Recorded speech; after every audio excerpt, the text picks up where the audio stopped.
Boa noite, queridos irmãos, sejam todos bem-vindos a mais um estudo do livro Céu e Inferno. Estamos na segunda parte, Espíritos Sofredores, e vamos dar continuidade aos depoimentos do Espírito Clare. Sejam todos bem-vindos, Jesus abençoe a todos. Estas comunicações são instrutivas por nos mostrarem principalmente uma das feições mais comuns da vida, a do egoísmo. Delas não resultam esses grandes crimes que atordoam mesmo os mais perversos, mas a condição de uma turba enorme que vive neste mundo, honrada e venerada, somente por ter um certo verniz, e isentar-se do opróbrio da repressão das leis sociais. Essa gente não vai encontrar castigos excepcionais no mundo espiritual, mas uma situação simples, natural e consentânea com o estado de sua alma e maneira de viver. O insulamento, o abandono, o desamparo, eis a punição daquele que só viveu para si. Clare era um espírito inteligente, mas árido de coração. A posição social, a fortuna, os dotes físicos que na terra possuíra atraíram-lhe homenagens gratas à sua vaidade, o que lhe bastava. Hoje, onde se encontra, só vê indiferença e vacuidade em torno de si. Essa punição não é somente mais mortificante do que a dor que inspira piedade e compaixão, mas é também um meio de obrigá-la a despertar o interesse de outrem a seu respeito pela sua morte. A sexta mensagem encerra uma ideia perfeitamente verdadeira referente à obstinação de certos espíritos na prática do mal. Vemos como alguns deles são insensíveis à ideia e mesmo à felicidade dos bons espíritos. É exatamente a situação dos homens degradados que se deleitam na depravação como nas práticas sensuais. Esses homens estão, por assim dizer, no seu elemento. Não concebem os prazeres delicados, preferindo farrapos andrajosos a vestes limpas e brilhantes, por se acharem naqueles mais à vontade. Daí a preterição de boas companhias por orgias báquicas e deboches. E de tal modo, esses espíritos se identificam com esse modo de vida, que ela chega a constituir-lhes uma segunda natureza, acreditando-se incapazes mesmos de se elevarem acima da sua esfera. E assim se conservam até que radical transformação do ser lhes reavive a inteligência, lhes desenvolva o senso moral e os torne acessíveis às mais sutis sensações. Esses espíritos, quando desencarnados, não podem prontamente adquirir a delicadeza dos sentimentos e durante um tempo mais ou menos longo ocuparão as camadas inferiores do mundo espiritual, tal como acontece na Terra. Assim, permanecerão rebeldes ao progresso, mas com o tempo, a experiência, as tribulações e misérias das sucessivas encarnações chegará o momento de conceberem algo de melhor do que até então possuíam. Elevam-se-lhes por fim as aspirações, começam a compreender o que lhes falta e principiam os esforços da regeneração. Uma vez nesse caminho, a marcha desses espíritos é rápida, visto como experimentaram de uma satisfação que lhes parece bem superior, e perto da qual as outras não passam de grosseiras sensações que acabam por inspirar-lhes repugnância.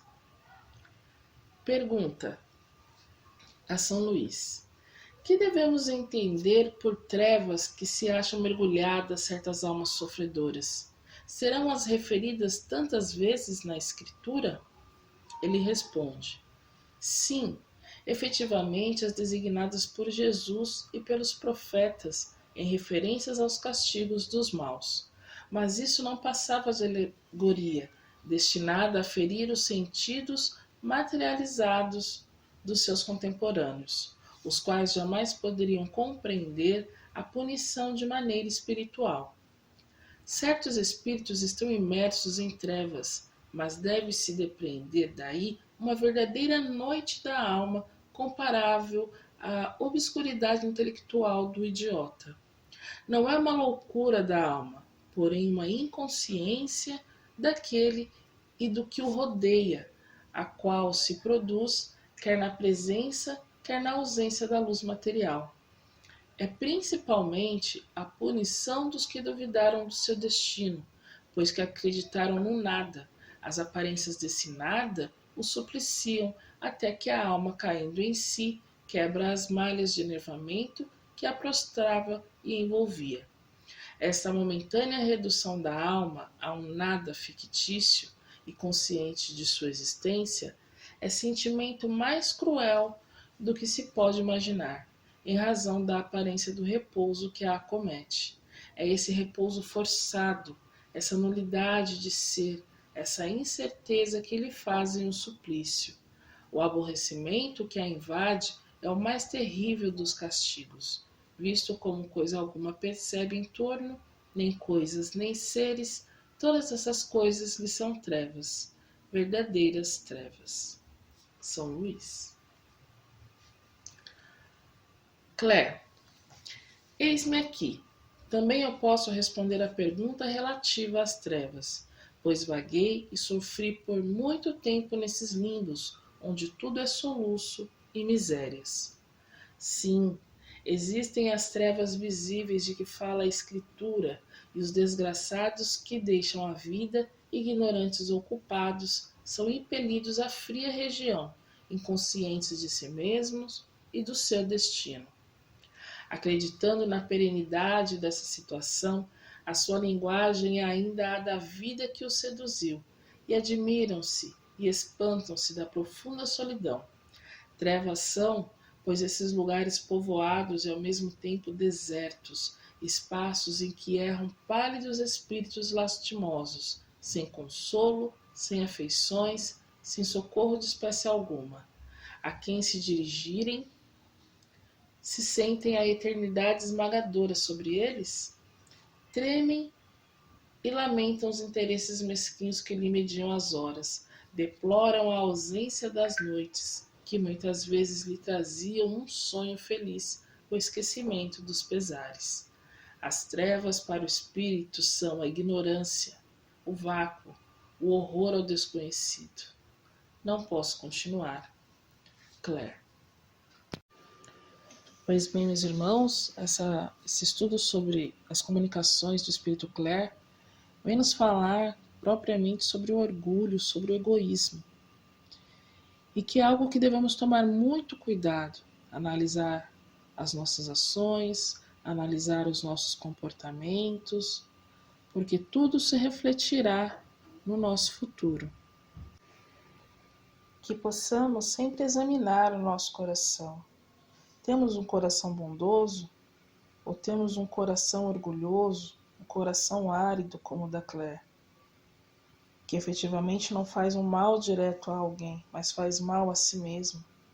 E como ela mesma vem dizer, as trevas existem, o sofrimento existe e é muito grande quando se passa ao lado da verdade, que é o mundo espiritual, onde não tem como fugir, onde não tem como se enganar.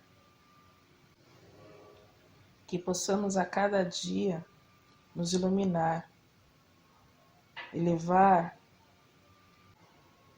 nossas aptidões morais, iluminar o nosso caminho. Semana que vem, então,